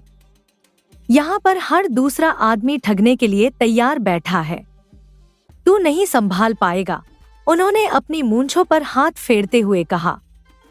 प्रकाश ने हिम्मत बटोरते हुए कहा, नहीं सेठ जी, मुझे यकीन है कि मैं संभाल लूंगा। बस मुझे आपकी थोड़ी मदद चाहिए। मदद? कैसी मदद? सेठ ने आश्चर्य से पूछा। सेठ जी, अगर आप मुझे कुछ पैसे उधार दे दे तो मैं अपना काम शुरू कर सकता हूँ। मैंने सोचा है कि आम का व्यापार शुरू करूं। मौसम भी अच्छा है और मुझे लगता है कि इसमें अच्छी कमाई हो सकती है। प्रकाश ने अपनी योजना बताई। सेठ धनराज ने प्रकाश को ऊपर से नीचे तक देखा, मानो उसकी ईमानदारी को आंक रहे हों। फिर उन्होंने कहा, ठीक है, तू इतना कह रहा है तो मैं तुझे 10,000 रुपए दे रहा हूँ। लेकिन ध्यान रहे यह उधार है और तुझे 1 महीने के अंदर इसे चुकाना होगा, वह भी ब्याज के साथ। प्रकाश के चेहरे पर खुशी की लहर दौड़ गई, उसकी आंखें चमक उठीं। बहुत बहुत धन्यवाद सेठ जी, मैं आपको निराश नहीं करूंगा। मैं 1 महीने के अंदर आपके सारे पैसे ब्याज समेत लौटा दूंगा, उसने उत्साह से कहा। सेठ ने अपने नौकर को आवाज लगाई, रामू, मेरे कमरे से उस छोटी अलमारी की चाबी लेकर आओ। रामू चाबी लेकर आया और सेठ ने अपने कमरे में जाकर पैसे निकाले और गिनकर प्रकाश को दिए। ले, संभाल कर रखना और याद रखना 1 महीने में वापस करने हैं। प्रकाश ने पैसे अपनी धोती के पल्लू में बांधे और सेठ को प्रणाम करके वहां से चला गया। उसके दिल में अब नई उम्मीदों का संचार हो रहा था। प्रकाश पैसे लेकर घर चला आया। घर पहुंचते ही सुनीता ने उसकी शक्ल देखकर ही समझ लिया कि काम बन गया है। क्या हुआ प्रकाश, सेठ ने पैसे दे दिए? सुनीता ने उत्सुकता से पूछा। प्रकाश ने मुस्कुराते हुए अपनी धोती के पल्लू से पैसे निकाले और सुनीता के हाथों में रख दिए। हाँ सुनीता, सेठ धनराज से पैसे लेकर आ गया हूँ। अब मैं इन्हें अपने आम का काम शुरू करने में लगाऊंगा। सोचा है कि आम का बिजनेस शुरू करूंगा और ऊपर वाले ने चाहा तो अच्छी कमाई भी होगी। सुनीता की आंखें खुशी से भर गईं। बहुत अच्छा सोच रहे हो प्रकाश, मेहनत और ईमानदारी से काम करोगे तो जरूर कामयाबी मिलेगी। मैं जानती हूँ कि तुम जो भी करोगे उसमें अपनी पूरी जान लगा दोगे। प्रकाश ने सुनीता का हाथ अपने हाथों में लिया। बस तुम्हारा साथ और आशीर्वाद चाहिए सुनीता। मैं देख रहा हूँ बाजार में आम की अच्छी मांग है। अगर सही प्लानिंग और मेहनत से काम किया तो जल्दी ही मुनाफा होने लगेगा। प्रकाश, तुम बिल्कुल सही सोच रहे हो। मैं तुम्हारे साथ हूँ। तुम देखना, कुछ ही दिनों में तुम इतने अच्छे पैसे कमाने लगोगे कि खुद पर गर्व होगा, सुनीता ने उत्साह से कहा। उसी शाम प्रकाश पास के शहर गया जहाँ से वह थोक में आम खरीद सकता था। वहां पर उसने अच्छी किस्म के आम देखे। शहरी, लंगड़ा, चौसा सभी किस्म के आम थे। उसने सबसे अच्छे और ताजे आम चुने और एक ठेले वाले से बात करके आमों को अपने गांव तक लाने का इंतजाम किया। अगले दिन सुबह जब आम गांव पहुंचे तो प्रकाश ने अपनी मेहनत को और बढ़ाने का फैसला किया। उसने अपने पास भोला नाम के एक लड़के को काम पर रख लिया। भोला एक मेहनती और तेज तर्रार लड़का था जो प्रकाश की तरह ही गरीब परिवार से था। प्रकाश ने उसे आम का सारा काम सौंप दिया। भोला, देखो, हम गांव गांव जाकर आम बेचेंगे। मैं तुम्हें रोज का 200 रुपए दूंगा और अगर अच्छी बिक्री हुई तो इनाम भी, प्रकाश ने भोला को समझाया। भोला खुशी से झूम उठा। भैया, मैं आपको निराश नहीं करूंगा, मैं पूरी मेहनत से काम करूंगा। प्रकाश और भोला सुबह सुबह ताजे आमों की टोकरियां अपने सिर पर रखते और पूरे गांव में घूम घूम कर आम बेचते। प्रकाश की आवाज पूरे गांव में गूंजती। आम ले लो आम, मीठे रसीले आम, ताजे आम ले लो। लोग आमों की टोकरियों के पास आते, आमों को देखते, उनकी खुशबू सूंघते और फिर खरीद लेते। कुछ लोग नकद पैसे देते लेकिन ज्यादातर लोग कहते, प्रकाश भाई आज पैसे नहीं है, कल दे देंगे। प्रकाश मना नहीं करता, कोई बात नहीं भाई साहब, कल दे देना, वह मुस्कुराते हुए कहता। इस तरह धीरे धीरे प्रकाश के सारे आम बिक गए। लोग उसके आमों की मिठास की तारीफ करते और प्रकाश को लगने लगा कि उसका व्यापार अच्छा चल निकलेगा। लेकिन जब प्रकाश ने पैसे वसूलने की कोशिश की तो उसे बड़ा झटका लगा। प्रकाश अपने सभी ग्राहकों के पास गया जिन्होंने उससे उधार में आम लिए थे, लेकिन उसे हर जगह निराशा ही हाथ लगी। पहले वह कुंदन साहू के पास गया जिन्होंने उससे काफी आम लिए थे। कुंदन भाई, आम के पैसे दे दो, आज 1 हफ्ता हो गया, प्रकाश ने विनम्रता से कहा। कुंदन ने अपना चेहरा बनाते हुए कहा, अरे भाई, अभी हाथ खाली है, अगले महीने फसल आएगी तब दे देंगे। प्रकाश वहां से निराश होकर दूसरे ग्राहक के पास गया। ये थे रामलाल, जो गांव के स्कूल के अध्यापक थे। रामलाल भाई, आम के पैसे मिल जाएं तो अच्छा रहेगा, नए आम खरीदने हैं, प्रकाश ने हाथ जोड़कर कहा। रामलाल ने सिर खुजलाते हुए कहा, भाई प्रकाश, अभी तो तनख्वाह नहीं आई है। तुम्हारे आम अच्छे थे पर इस बार थोड़े खट्टे थे, अगली बार से बेहतर लाना। पैसे वेतन आने पर दे दूंगा। प्रकाश हैरान था। ये वही आम थे जिनकी सभी ने तारीफ की थी और अब रामलाल कह रहे हैं कि आम खट्टे थे। इसी तरह वह दरवाजे दरवाजे गया, लेकिन हर जगह उसे बहाने ही सुनने को मिले। कोई कहता अभी हाथ खाली है तो कोई कहता अगली फसल पर दे देंगे। शाम होते होते प्रकाश पूरी तरह निराश हो चुका था। वह भोला के साथ अपनी दुकान पर बैठा था जो उसने गांव के चौराहे पर एक छोटे से टप्पर में बनाई थी। सारे आम तो खत्म हो गए, लेकिन पैसे एक भी हाथ में नहीं आए।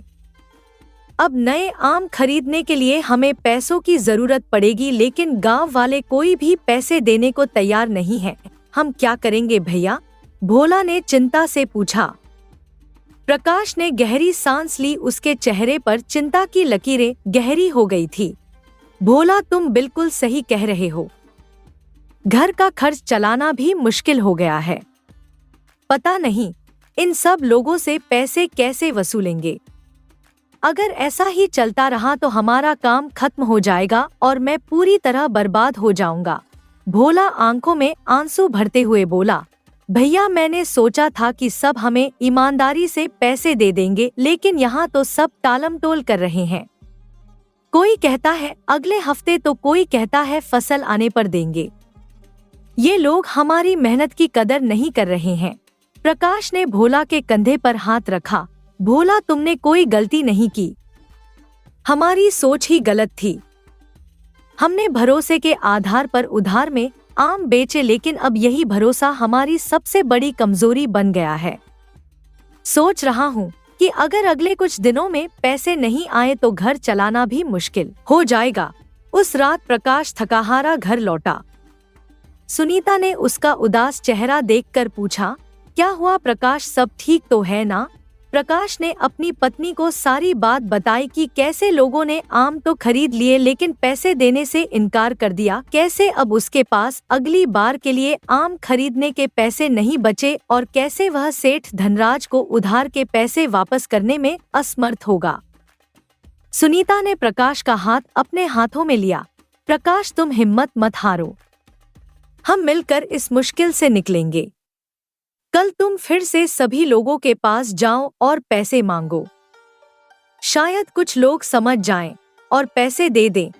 प्रकाश ने अपनी पत्नी को देखा, उसकी आंखों में अभी भी उम्मीद की किरण थी।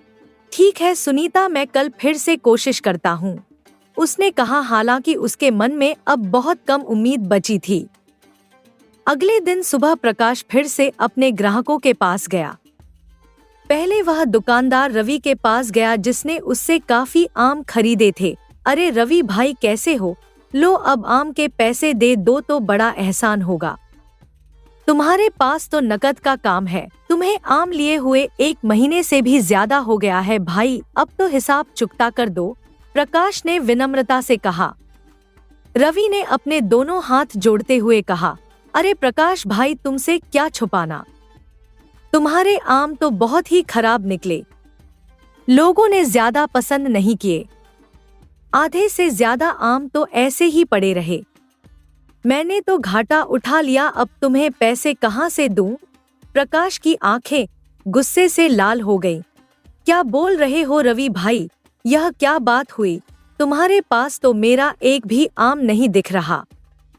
सारे आम तो तुम बेच चुके हो और ऊपर से झूठ बोल रहे हो कि आम खराब थे। सच सच बताओ, पैसे क्यों नहीं दे रहे? रवि आंखें चुराते हुए बोला, अरे प्रकाश भाई, ऐसा कुछ नहीं है, तुम्हें गलतफहमी हो रही है। जैसे ही थोड़ी बिक्री होगी मैं तुम्हें पैसे दे दूंगा, अभी तो हाथ खाली है। रवि भाई, यह सही बात नहीं है। 1 महीने से ऊपर हो गया है और तुम अब भी बहाने बना रहे हो। मैंने तुम्हें भरोसे के साथ उधार में आम दिए, लेकिन अब तुम टालमटोल कर रहे हो। क्या यही तुम्हारी ईमानदारी है? प्रकाश ने दर्द भरी आवाज में कहा। अरे भाई, इतना गुस्सा क्यों हो रहे हो? मैंने कहा ना, पैसे आते ही तुम्हें दे दूंगा। अभी थोड़ा वक्त दो, रवि ने टालते हुए कहा। प्रकाश वहां से निराश होकर चला आया। मन में एक कड़वाहट थी, लेकिन उसने हिम्मत नहीं हारी। उसने सोचा कि शायद अगला ग्राहक उसकी मेहनत की कदर करेगा। अगला पड़ाव था राकेश का घर, जो गांव की पंचायत के सदस्य थे और जिन्होंने प्रकाश से काफी सारे आम खरीदे थे। दोपहर की तपती धूप में प्रकाश ने राकेश के बड़े से घर की ओर कदम बढ़ाए। यह गांव के पुराने हिस्से में स्थित था, जहां ज्यादातर प्रतिष्ठित परिवार रहते थे। ऊंची दीवारों के बीच बना यह घर अपने आप में एक संपन्नता का प्रतीक था। प्रकाश ने धीरे से दरवाजे पर दस्तक दी। उसका माथा पसीने से भीगा हुआ था, लेकिन चेहरे पर विनम्रता की एक मुस्कान थी। कुछ क्षणों के बाद राकेश का 15-16 साल का बेटा रोहित बाहर आया। उसने प्रकाश को एक नजर देखा और मुंह बिचकाया। किससे मिलना है? उसने ऊबे हुए स्वर में पूछा, हालांकि वह अच्छी तरह से जानता था कि प्रकाश कौन है। बेटा, राकेश भाई से मिलना है। उन्हें बता दो कि प्रकाश आया है। प्रकाश ने अपनी टोपी हाथ में लेते हुए विनम्रता से कहा। रोहित बिना कुछ कहे अंदर चला गया और अपने पिता को आवाज लगाई, पिताजी, कोई आपको बुला रहा है बाहर। राकेश अपने कमरे में आराम कर रहे थे। उसने पूछा, कौन है? तुमने पूछा नहीं? वही प्रकाश है, आम वाला। लगता है फिर पैसे मांगने आया है, रोहित ने अपनी नाक सिकोड़ते हुए कहा। राकेश ने थोड़ा सोचकर कहा, अच्छा, उससे कह दो मैं घर पर नहीं हूँ। हर समय पैसे पैसे करता रहता है। अभी परेशान मत करो, बोल दो कि बाद में आए। रोहित बाहर आया और झूठ बोला, प्रकाश भाई, पिताजी घर पर नहीं है, तुम फिर कभी आ जाना। प्रकाश के चेहरे पर निराशा की लकीरें गहरी हो गईं। वह जानता था कि राकेश घर पर ही है, क्योंकि उन्हें बात करते हुए उसने सुना था। लेकिन वह कर भी क्या सकता था? सिर झुकाकर धीरे से बोला, ठीक है बेटा, उनसे कह देना कि प्रकाश आया था। कल फिर आऊंगा। प्रकाश वापस मुड़ने ही वाला था कि तभी पीछे से एक जोरदार आवाज आई, अरे ओ राकेश, कहाँ छिपा बैठा है यार, बाहर आ। प्रकाश ने पीछे मुड़कर देखा। एक व्यक्ति जिसकी उम्र लगभग 40 वर्ष की होगी, साफ सुथरे कपड़े पहने हंसते हुए घर की ओर बढ़ रहा था। यह कबीर था, जो पड़ोस के गांव का रहने वाला था और राकेश का बचपन का दोस्त था। अरे राकेश, घर पर है कि नहीं? कबीर ने फिर से आवाज लगाई, लेकिन इस बार और जोर से। प्रकाश वहीं रुक गया और कुछ दूरी पर खड़ा होकर देखने लगा। उसे आश्चर्य था कि अब क्या होगा। जैसे ही कबीर की आवाज राकेश के कानों तक पहुंची, वह तुरंत अपने कमरे से निकलकर आंगन में आया और फिर दरवाजे पर। कबीर को देखते ही उसके चेहरे पर मुस्कान फैल गई। अरे कबीर भाई, तुम? इतने दिन बाद? राकेश ने बाहर आकर कबीर के गले मिलते हुए कहा, आओ आओ अंदर चलो, कब आए तुम गांव में? प्रकाश दूर से ही यह सब देख रहा था। उसके मन में एक अजीब सा दर्द उभरा। अभी कुछ ही क्षण पहले उसे बताया गया था कि राकेश घर पर नहीं है, और अब वही राकेश कबीर का गर्मजोशी से स्वागत कर रहा था। कबीर ने मुस्कुराते हुए कहा, अरे भाई, बस आज ही आया हूँ। सोचा सबसे पहले अपने दोस्त से ही मिल लूं। तुम्हारी तबीयत कैसी है और बच्चे कैसे हैं? सब बढ़िया है यार। चलो अंदर बैठते हैं। राकेश ने उत्साह से कहा, लालू जल्दी से 2 चाय ला। प्रकाश धीरे धीरे वहां से चलने लगा। उसके मन में अपमान और दुख की भावना थी। उसने अपने आप से कहा, क्या यही है इंसानियत? जब मैं पैसे मांगने गया तो मुझे झूठ बोलकर टाल दिया और कबीर को देखते ही बाहर निकल आए। क्या मेरी मेहनत और ईमानदारी का कोई मूल्य नहीं है? राकेश और कबीर के बीच की बातचीत जारी थी। वे अब आंगन में बैठे थे और चाय पीते हुए पुरानी यादें ताज़ा कर रहे थे। क्या बात है कबीर, आज अचानक याद कैसे आ गई? राकेश ने चाय की चुस्की लेते हुए पूछा। कबीर ने मुस्कान के साथ कहा, बात दरअसल खुशी की है भाई। मेरी बेटी अनीता की शादी तय हो गई है अगले महीने और मैं तुम्हें खुद आमंत्रण देने आया हूँ। सोचा कि पुरानी मित्रता है, कार्ड भेजना ठीक नहीं लगा, खुद आकर बुलाना चाहिए।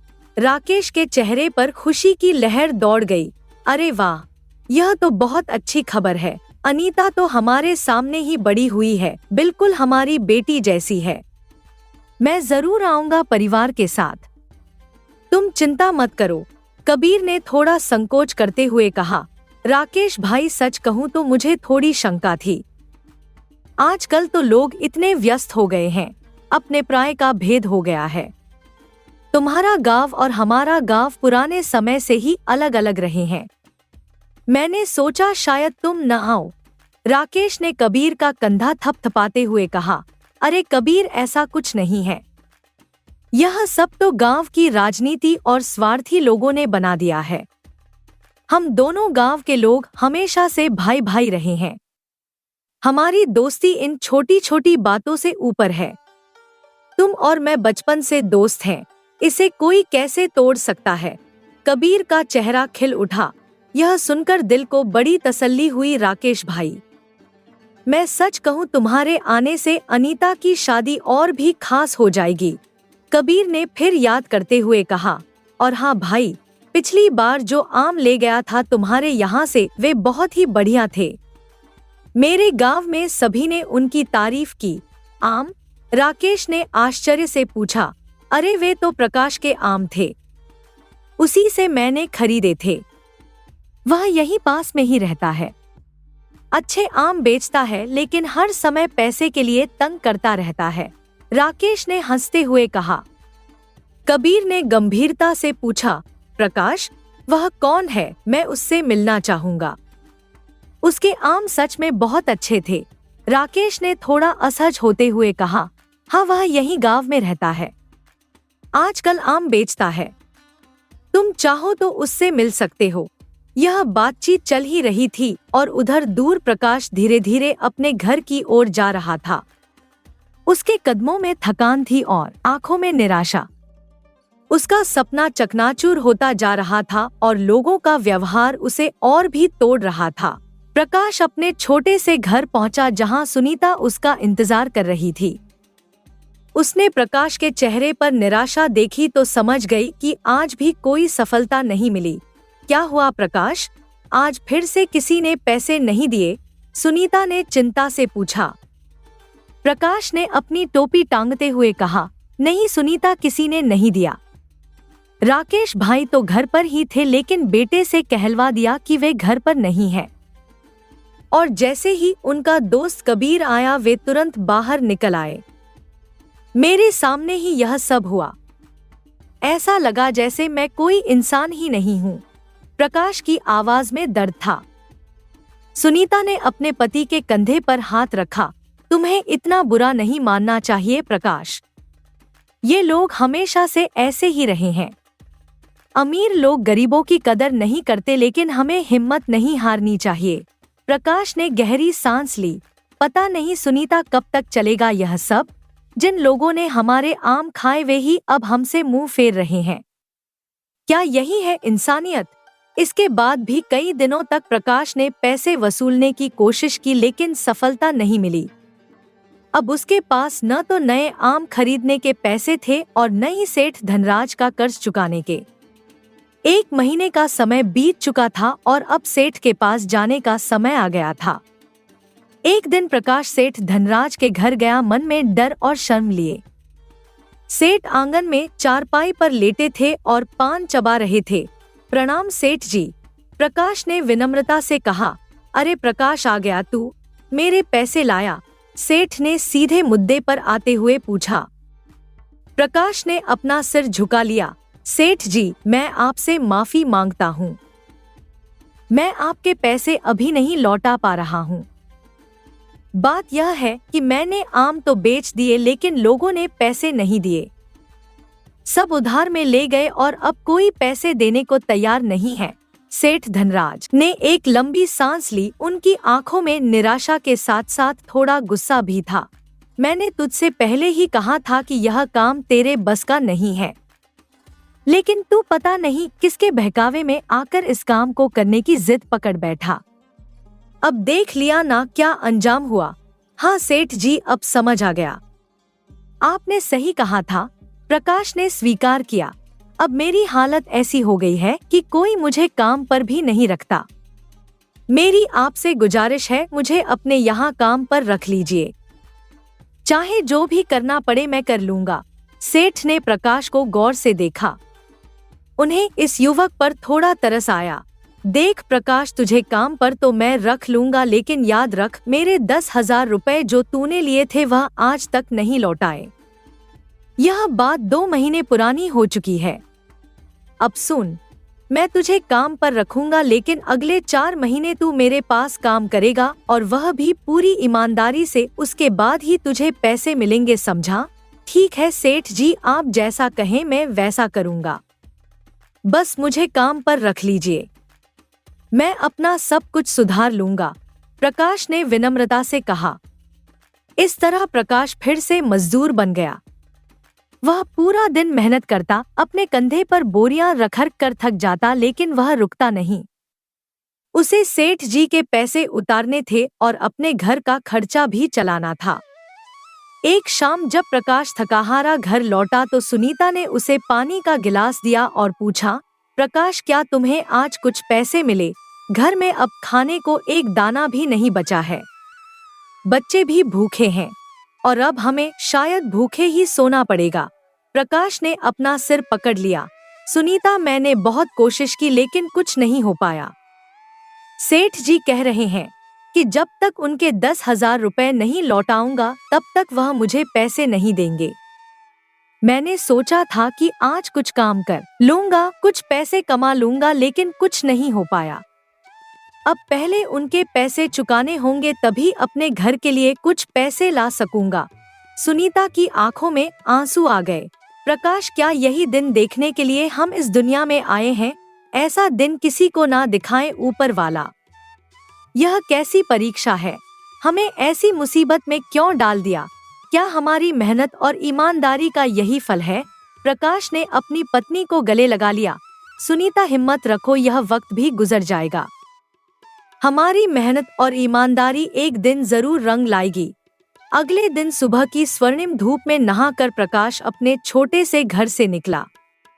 उसके कदमों में आज भी वही थकान थी, चेहरे पर वही निराशा के भाव थे जो पिछले कई महीनों से उसके साथी बन गए थे। उसने अपने फटे हुए जूते पहने और कंधे पर एक पुराना झोला लटकाया जिसमें दोपहर का खाना था, 2 सूखी रोटियां और थोड़ी नमक मिर्च। सेठ जी के यहाँ मजदूरी करने जाते वक्त वह अपने बीते दिनों के बारे में सोच रहा था। कैसे एक वक्त था जब लोग उसके आमों की तारीफ किया करते थे, लेकिन अब वह सिर्फ एक मजदूर था जिसके सपने टूट चुके थे।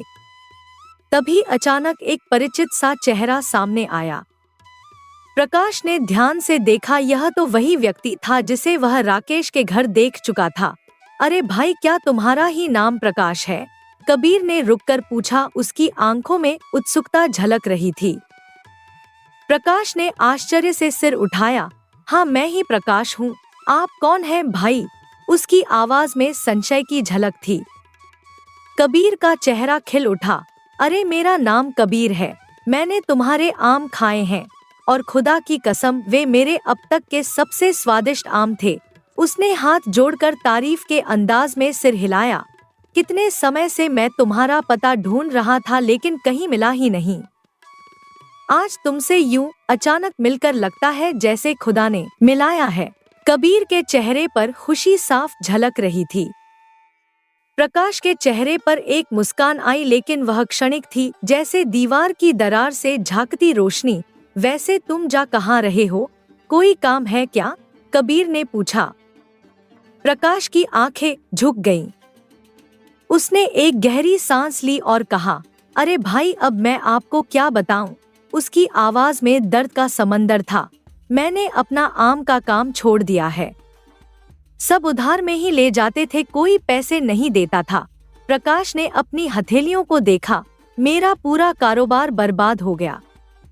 अब मुझे मजबूरी में मजदूरी करनी पड़ रही है। यही है मेरी कहानी भाई। कबीर की आंखें आश्चर्य से फैल गईं। उसके चेहरे पर विश्वास न करने का भाव था। क्या बात कर रहे हो भाई, तुम और मजदूरी? उसने प्रकाश के कंधे पर हाथ रखा। इतने स्वादिष्ट आम थे तुम्हारे और तुम अब मजदूरी करने जा रहे हो? यह तो सच में हैरान कर देने वाली बात है। प्रकाश की आंखों में पानी आ गया। हाँ भाई, क्या करूं? उसने अपनी आवाज को संभालते हुए कहा। स्वादिष्ट आम से तो कोई फर्क नहीं पड़ता जब लोग पैसे ही नहीं देते।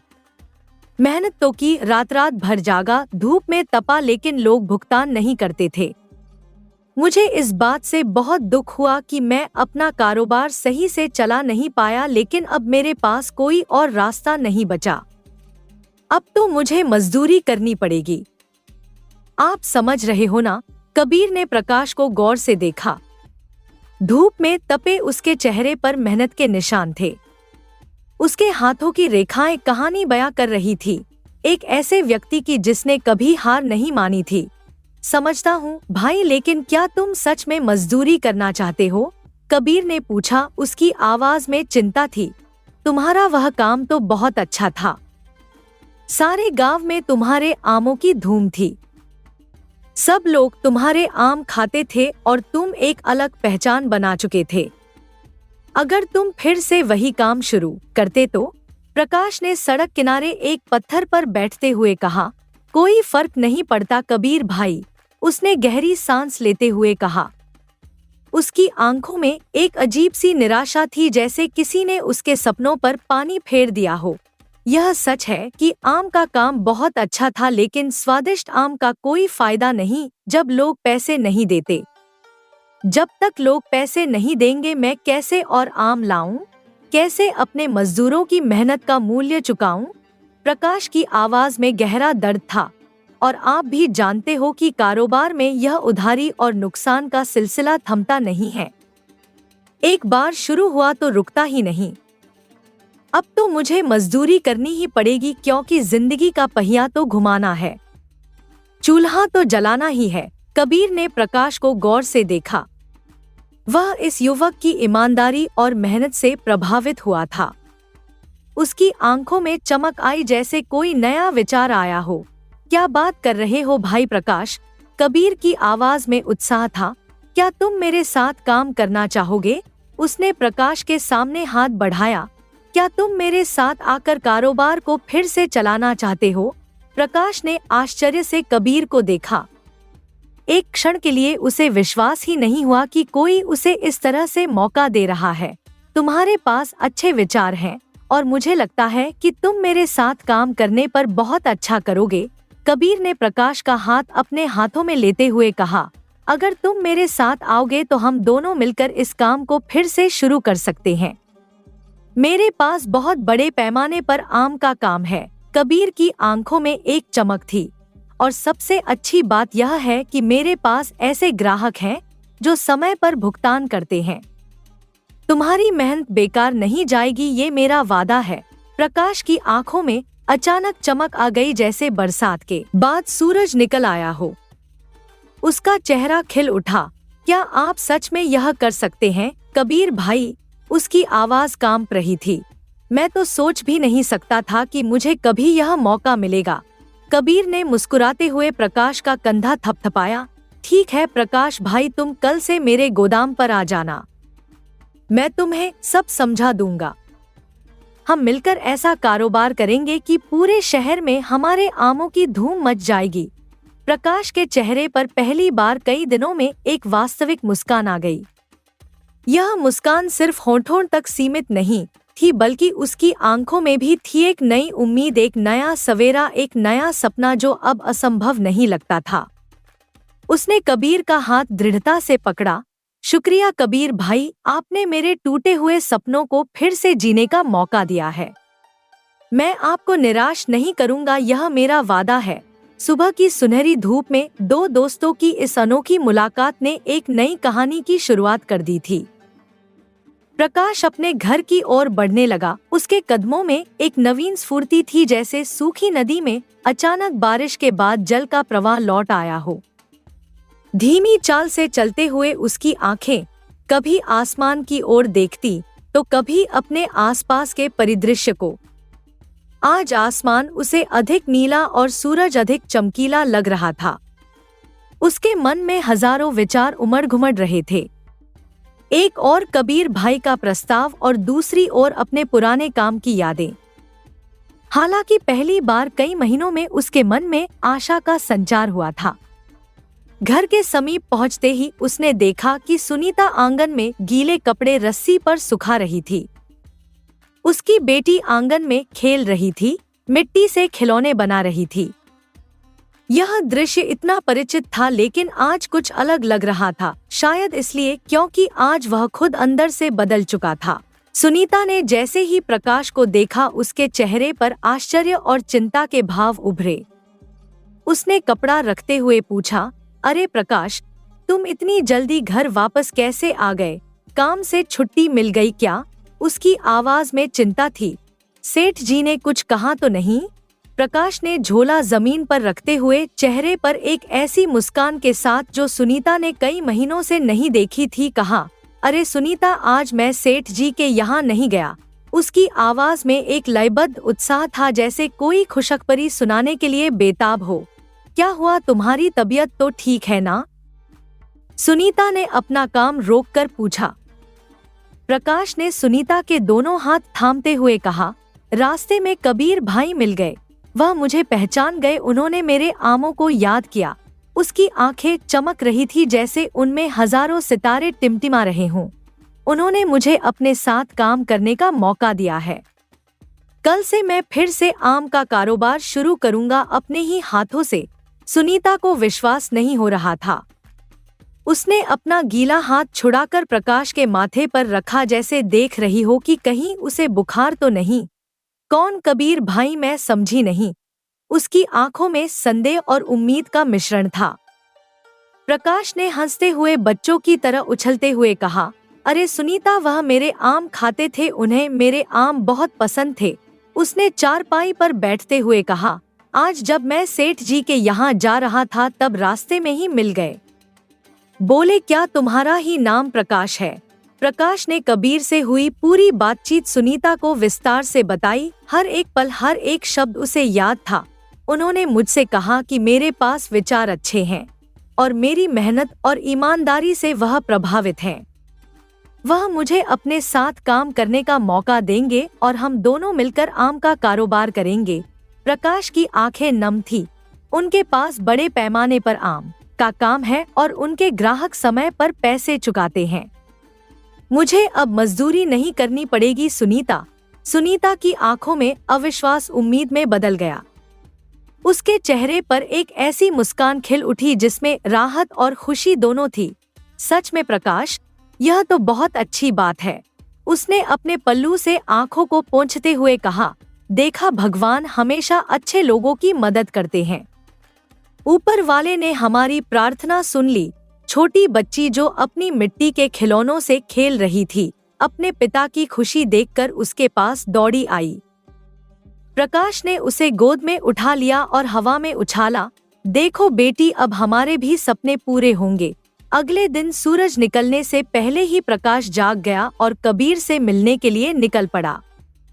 कबीर का गोदाम गांव से थोड़ा बाहर था, एक बड़े से मैदान में।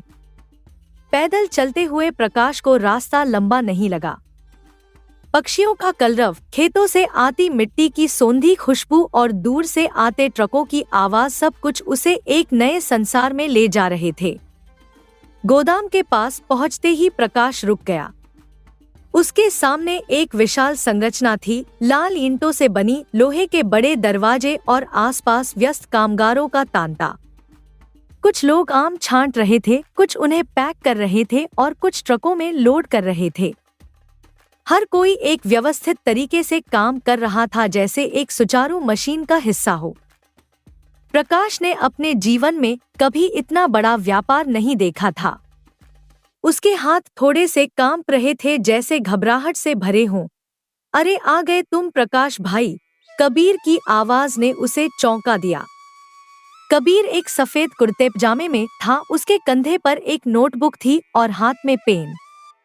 वह एक व्यापारी की तरह दिख रहा था, आत्मविश्वास से भरा, सुलझा हुआ और कुशल। आओ मैं तुम्हें अपना गोदाम दिखाता हूँ, कबीर ने प्रकाश का कंधा थपथपाते हुए कहा। गोदाम के अंदर का दृश्य प्रकाश के लिए अविश्वसनीय था। विशाल हॉल में लकड़ी के बक्से रखे थे, जिनमें अलग अलग किस्म के आम सजे थे, शहरी, लंगड़ा, चौसा, अल्फांसो और भी कई। हर एक आम को ध्यान से छांटा गया था। उनकी चमक और रंग देखकर प्रकाश समझ गया कि यहाँ गुणवत्ता का विशेष ध्यान रखा जाता है। देखो प्रकाश, कबीर ने एक कोने में ले जाकर समझाना शुरू किया। उसकी आवाज में अनुभव और ज्ञान की गहराई थी। इस काम में सारा काम नकद का है। अगर तुम उधार पर दोगे तो कोई पैसे नहीं देगा। यही वह गलती थी जो तुमने पहले की थी। प्रकाश ने सिर झुकाकर सहमति जताई। कबीर ने जारी रखा, तुम चाहे जितना कम बेचो, लेकिन नकद में बेचो। अगर लोग सामान पसंद करेंगे तो वह खुद ही तुमसे ज्यादा लेंगे। इस तरह से तुम्हें फायदा होगा और तुम्हारा व्यापार स्थिर रहेगा। प्रकाश ने ध्यान से सुना, समझ गया कबीर भाई।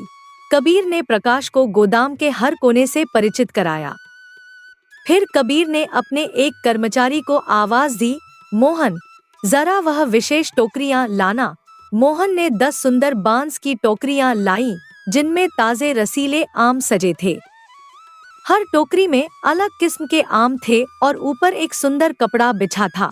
ये लो प्रकाश, कबीर ने टोकरियों की ओर इशारा करते हुए कहा, आज से इन्हें बेचना शुरू करो। सिर्फ नकद में बेचना, कोई उधार नहीं। जो भी पैसे आए उनमें से 70% तुम्हारे और 30% मेरे। क्या यह ठीक है? प्रकाश आश्चर्य से कबीर को देखता रहा। इतना अच्छा सौदा, आप मुझे इतना ज्यादा प्रतिशत दे रहे हैं?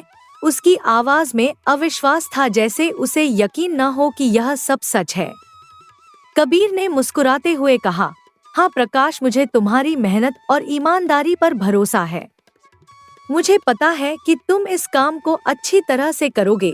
उसने एक छोटा सा बैग प्रकाश की ओर बढ़ाया, और ये रहे थोड़े पैसे शुरुआत के लिए। मैं चाहता हूँ कि तुम बाजार में जाकर अपनी पहचान फिर से बनाओ। आज से प्रकाश के आम फिर से लोगों के बीच जाएंगे। प्रकाश की आंखों में आंसू आ गए। इन आंसुओं में पिछले महीनों का दुख, आज की खुशी और आने वाले कल की उम्मीद, सब कुछ मिला जुला था। उसने विनम्रता से कबीर का हाथ थामा। धन्यवाद कबीर भाई, आपने मुझे एक नई जिंदगी दी है। मैं आपको निराश नहीं करूंगा, यह मेरा वादा है। कबीर ने हंसते हुए कहा, बस अब रोना धोना बंद करो और काम पर लग जाओ। आज से एक नए प्रकाश का जन्म हुआ है, जो न सिर्फ अच्छे आम बेचेगा बल्कि एक सफल व्यापारी भी बनेगा। प्रकाश ने तुरंत अपनी आंखें पोंछी और आत्मविश्वास से भरी मुस्कान के साथ आमों को ठेले पर लदवाया। आज उसके कदमों में एक नई लय थी, एक नया उत्साह था। वह जानता था कि यह एक नई शुरुआत है और इस बार वह सफल होकर रहेगा। प्रकाश ने फिर से अपने पुराने साथी भोला के साथ आम बेचना शुरू कर दिया। भोला को देखते ही प्रकाश के चेहरे पर मुस्कान आ गई। भोला भी खुशी से झूम उठा जब प्रकाश ने उसे अपने नए व्यापार की बात बताई। भोला, अब हम फिर से अपना व्यापार शुरू करेंगे और इस बार पहले से भी अच्छा। इस बार कोई गलती नहीं होगी, प्रकाश ने उत्साह से कहा। अब दोनों बाजार में एक नए जोश और उमंग के साथ खड़े थे। प्रकाश की आवाज में वह पुरानी मिठास और आत्मविश्वास लौट आया था। वह पूरे जोश और उत्साह के साथ अपनी आवाज बुलंद करता, आओ आओ मीठे रसदार आम, प्रकाश के आम, हर आम में मिठास की गारंटी, नकद में ले जाओ, सबसे बढ़िया आम, प्रकाश के आम। जब प्रकाश अपनी आवाज लगाता तो उसकी आवाज में एक अलग ही जादू होता। लोग रुक जाते, मुड़कर देखते और फिर उसकी टोकरी की ओर खिंचे चले आते। प्रकाश हर ग्राहक को विशेष महसूस कराता, हर किसी के लिए उसके पास वक्त था, हर किसी के लिए एक मुस्कान थी। दीदी यह आम देखिए, बिल्कुल शहद जैसा मीठा है, वह एक महिला से कहता, उसे एक दशहरी आम दिखाते हुए। चाचा जी आपके लिए यह लंगड़ा आम पकड़ा है मैंने, आप इसे खाएंगे तो 10 साल जवान हो जाएंगे, वह एक बुजुर्ग से हंसते हुए कहता। प्रकाश का अंदाज और उसकी मेहनत ने लोगों को खूब प्रभावित किया। उसने कबीर भाई की सलाह को पूरी तरह से अपनाया। वह सिर्फ नकद में ही काम करता और इस बात का खास ध्यान रखता कि हर ग्राहक को बेहतरीन आम मिले। कभी कभी जब कोई ग्राहक उधार मांगता तो प्रकाश विनम्रता से मना कर देता, भाई साहब मैं आपको कम आम दे सकता हूँ, लेकिन उधार नहीं दे सकता, यह मेरा नियम है, वह शांति से समझाता। शुरू में कुछ ग्राहक नाराज हुए, लेकिन जब उन्होंने आम का स्वाद चखा तो वे फिर से आम लेने आए और इस बार पैसे लेकर। धीरे धीरे लोग उसकी ईमानदारी और आम की गुणवत्ता को पहचानने लगे। बाजार में एक अनोखी बात होने लगी, ग्राहक खुद प्रकाश को ढूंढते हुए आते, प्रकाश कहाँ है, उसके आम लेने हैं। प्रकाश के आम की मिठास कहीं और नहीं मिलती। हर दिन शाम को जब प्रकाश कबीर के गोदाम पर लौटता तो अच्छी खासी रकम लेकर जाता। कबीर हमेशा मुस्कुराकर उसे हिसाब किताब में मदद करते। वे दोनों बैठकर दिन भर के काम की समीक्षा करते और अगले दिन की योजना बनाते। कुछ ही हफ्तों में प्रकाश ने अपनी मेहनत से इतना कमाया कि उसने सेठ धनराज का कर्ज चुका दिया। वह एक सुबह अपनी कमाई का एक बड़ा हिस्सा लेकर सीधे सेठ धनराज के घर पहुंचा। सेठ उसे देखकर हैरान रह गए। अरे प्रकाश तुम, क्या बात है? प्रकाश ने विनम्रतापूर्वक सेठ के सामने पैसे रखते हुए कहा, सेठ जी यह रहा आपका पूरा कर्ज ब्याज समेत। सेठ धनराज आश्चर्यचकित थे। उन्होंने अपने चश्मे से ऊपर देखा, जैसे विश्वास ही न हो कि प्रकाश इतनी जल्दी अपने पैरों पर खड़ा हो गया। प्रकाश तूने तो कमाल कर दिया, मुझे लगा था कि तू कभी अपने पैसे वापस नहीं कर पाएगा, लेकिन तूने साबित कर दिया कि मैं गलत था। सेठ धनराज ने कहा, उनकी आवाज में सम्मान का भाव था। प्रकाश ने विनम्रता से कहा, सेठ जी यह सब आपके आशीर्वाद और कबीर भाई की मदद से ही संभव हुआ है। आपने मुश्किल वक्त में मुझे कर्ज दिया था, मैं यह कभी नहीं भूलूंगा। सेठ ने मुस्कुराते हुए कहा, तू अच्छा काम कर रहा है प्रकाश, मैंने हमेशा तुझे मेहनती जाना है। अब अगर कभी मदद की जरूरत हो तो बेझिझक आना। एक दिन कबीर ने प्रकाश से कहा, तुम अब अपने दम पर भी काम कर सकते हो प्रकाश, तुम्हारे पास अब पर्याप्त पूंजी है और सबसे महत्वपूर्ण लोगों का विश्वास है। प्रकाश ने सोच विचार किया और फिर अपना खुद का छोटा सा गोदाम किराए पर ले लिया। वह अब कबीर से आम खरीदता, लेकिन अपने ही गोदाम से व्यापार संभालता। 1 साल बाद प्रकाश ने अपने परिवार के लिए एक बड़ा और सुंदर घर बनवा लिया। सुनीता के चेहरे पर अब हमेशा मुस्कान रहती।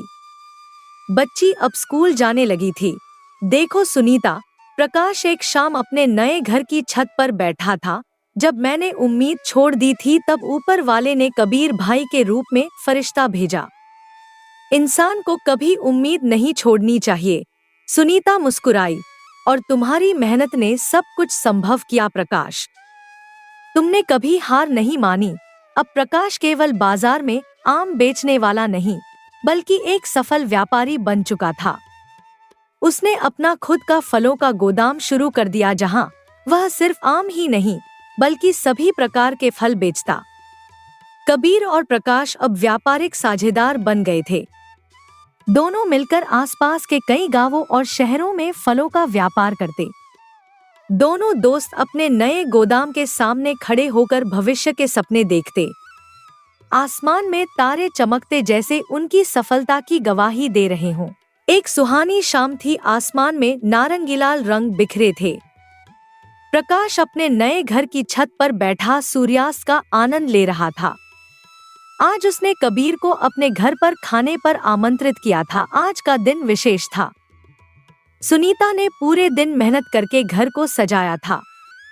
आंगन में रंगोली बनाई थी, घर को फूलों से सजाया था और कबीर के पसंदीदा व्यंजन बनाए थे। प्रकाश की बेटी अपनी नई फ्रॉक पहनकर द्वार पर नजरें टिकाए कबीर के आने का इंतजार कर रही थी। दूर से आती कबीर की आकृति देखकर बच्ची उछल पड़ी। पापा, कबीर अंकल आ गए। प्रकाश तुरंत द्वार की ओर दौड़ा। कबीर के हाथ में एक छोटा सा उपहार था और चेहरे पर वही चिरपरिचित सौम्य मुस्कान। प्रकाश ने अपने हाथ जोड़कर अभिवादन किया। आइए कबीर भाई, आपका स्वागत है हमारे इस नए घर में। कबीर ने प्रकाश को गले लगा लिया। क्या बात है प्रकाश, तुम्हारा घर तो बहुत सुंदर है, बिल्कुल वैसा ही जैसा तुम चाहते थे, है ना? कबीर के चेहरे पर उस व्यक्ति की खुशी थी जो किसी अपने की सफलता पर गर्व महसूस करता है। उन्होंने बच्ची के सिर पर प्यार से हाथ फेरा और सुनीता को परिवार के सदस्य की तरह अभिवादन किया। प्रकाश उन्हें घर के अंदर ले गया जहां दीवारों पर नए रंग चमक रहे थे। एक कोने में छोटा सा पूजा स्थल था, दूसरे कोने में बच्ची के खिलौने सजे थे। बीच में एक नया सेट लगा था जिसे प्रकाश ने हाल ही में खरीदा था। सुनीता ने स्वादिष्ट व्यंजनों से भरी थाली खाने की मेज पर रखी। गर्मागर्म पूरियां, मलाईदार पनीर, ताज़ी सब्जियां और मिठाई में कबीर के पसंदीदा रसगुल्ले। कबीर को देखकर प्रकाश की आंखों में अचानक आंसू आ गए। उसने एक गहरी सांस ली, जैसे अपने भावों को नियंत्रित करने की कोशिश कर रहा हो। कबीर भाई, प्रकाश की आवाज भावनाओं से भर गई, आपकी मदद से आज मेरा काम इतना बड़ा हो चुका है कि मैं सपने में भी नहीं सोच सकता था। आपके दिए गए सुझाव, आपकी सलाह और आपके साथ के लिए मैं दिल से आपका धन्यवाद करता हूँ। उसने एक पल रुककर अपनी आंखें पोंछीं। अगर आप ना होते तो शायद मैं आज भी मजदूरी कर रहा होता। मेरे बच्चे की किताबें, उसकी स्कूल की फीस, यह छत, कुछ भी संभव नहीं होता। कबीर ने मुस्कुराते हुए प्रकाश का हाथ अपने हाथों में लिया। अरे प्रकाश, इसमें धन्यवाद की क्या बात है, यह तो मेरा फर्ज था। तुम्हारी मेहनत और लगन को देखकर ही मैंने तुम्हें यह मौका दिया था। और सच कहूँ तो तुम्हारी कामयाबी देखकर मुझे भी बहुत खुशी हो रही है। प्रकाश ने कबीर के हाथ अपने दोनों हाथों से पकड़ लिए। उसकी आंखों में आंसू चमक रहे थे। लेकिन कबीर भाई, आपने मुझे शुरुआत में वह 10 टोकरियां देकर जो भरोसा दिखाया, वो मेरे लिए सब कुछ था। वह सिर्फ आम नहीं थे, वो मेरे सपनों की नींव थी। उसकी आवाज में गहरी कृतज्ञता थी। अगर उस दिन आप मुझे यही मौका ना देते तो शायद मैं कभी अपनी जिंदगी को इस तरह बदल नहीं पाता। आपने ही मुझे सिखाया कि कैसे नकद में काम करना है और व्यापार में ईमानदारी कितनी जरूरी है। कबीर ने प्रकाश के कंधे पर प्यार से हाथ रखा। उनकी आंखों में भी नमी थी। देखो प्रकाश, मैं मानता हूँ कि मैंने तुम्हें शुरुआत में राह दिखाई, लेकिन असली मेहनत तो तुमने की। तुमने ईमानदारी से काम किया, अपनी गलतियों से सीखा और आगे बढ़े। तुम्हारी इस लगन और मेहनत का ही फल है कि आज तुम्हारा नाम पूरे क्षेत्र में प्रतिष्ठित हो गया है। उन्होंने कमरे में चारों ओर नजर दौड़ाई। इस घर में हर एक चीज तुम्हारी मेहनत की गवाह है प्रकाश। सुनीता ने भोजन परोसते हुए बात में हस्तक्षेप किया। उसकी आंखों में भी भावुकता के भाव थे। प्रकाश, हमेशा आपका नाम लेते हैं कबीर भाई। आप हमारे लिए भगवान से कम नहीं हो। उसके चेहरे पर गहरी कृतज्ञता थी। जब प्रकाश ने अपना सारा काम खो दिया था तब हमारे पास कुछ नहीं बचा था। हमें खाने के लाले पड़ गए थे। प्रकाश का आत्मविश्वास टूट चुका था और तब आप हमारी जिंदगी में आए एक रोशनी की तरह। अगर आप हमारी जिंदगी में नहीं आते तो शायद आज भी प्रकाश वही दिहाड़ी मजदूरी कर रहे होते और हम किराए के मकान में रह रहे होते। प्रकाश की आंखें फिर से भर आईं। कबीर भाई, मैं कभी नहीं भूल सकता कि जब मेरे पास कुछ नहीं था तब आपने मुझे सहारा दिया। उसकी आंखों में चमक थी। आप हमारी जिंदगी में किसी फरिश्ते से कम नहीं हैं। आपने हमें सिर्फ आर्थिक मदद ही नहीं दी बल्कि हमें जीने का एक नया दृष्टिकोण दिया है। कबीर की आंखें भी नम हो गई थी। प्रकाश और सुनीता के शब्द उनके दिल को छू रहे थे। प्रकाश, कबीर ने आवेग से कहा, तुम्हारी सफलता ही मेरा इनाम है। मुझे अपार खुशी है कि मैं तुम्हारी मदद कर पाया और मुझे पूरा विश्वास है कि तुम भी किसी जरूरतमंद की मदद करके इस नेकी की परंपरा को आगे बढ़ाओगे।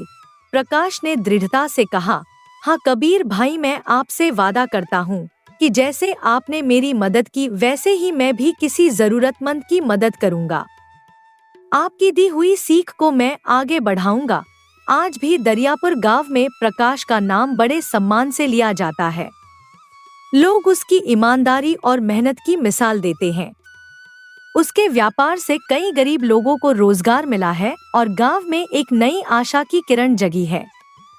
प्रकाश अब भी कबीर भाई का बहुत बहुत आभार मानता है और कबीर भाई भी प्रकाश की सफलता पर गर्व महसूस करते हैं। उनका यह अनोखा रिश्ता दिखाता है कि इंसानियत, भाईचारा और आपसी सहयोग किसी भी धर्म, जाति या वर्ग से ऊपर है। प्रकाश की कहानी यह भी सिखाती है कि कभी कभी एक छोटी सी मदद और सही सलाह किसी की पूरी जिंदगी बदल सकती है। और सबसे महत्वपूर्ण बात कि इस दुनिया में अभी भी अच्छे लोग मौजूद हैं जो बिना किसी स्वार्थ के दूसरों की मदद करते हैं। ऐसे लोगों की वजह से ही हमारा समाज और हमारी दुनिया सुंदर है। जैसे कबीर ने प्रकाश की मदद की वैसे ही प्रकाश ने अपना वादा निभाते हुए दूसरों की मदद शुरू कर दी। और इस तरह मदद और सहयोग की यह पवित्र कड़ी आगे बढ़ती रहती है, जो हमारे समाज को एक सूत्र में बांधती है और मजबूत बनाती है। उस शाम प्रकाश के घर में एक नए भविष्य की शुरुआत हुई, एक ऐसे भविष्य की जहां नेकी और ईमानदारी का मूल्य हमेशा रहता है, जहां मनुष्य की मदद करना सबसे बड़ा धर्म है और जहां कबीर और प्रकाश जैसे लोग अपने कर्मों से दुनिया को और सुंदर बनाते हैं।